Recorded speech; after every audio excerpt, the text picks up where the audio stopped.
Alam mo, kapag mag-abroad ka, dapat buo at malakas ang loob mo.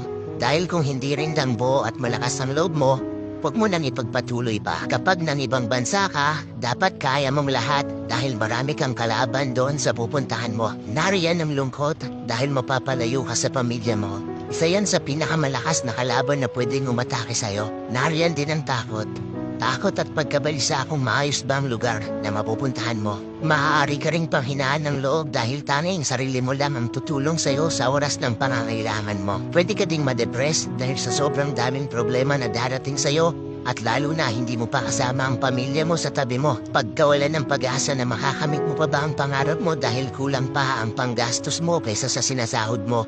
At marami pang iba. Ilan lang yan sa maaari mong maranasan kapag nanibang bansa ka. Pero dapat kapag nag-abroad ka, kaya mong magtiis at magsakripisyo para sa pangarap mo.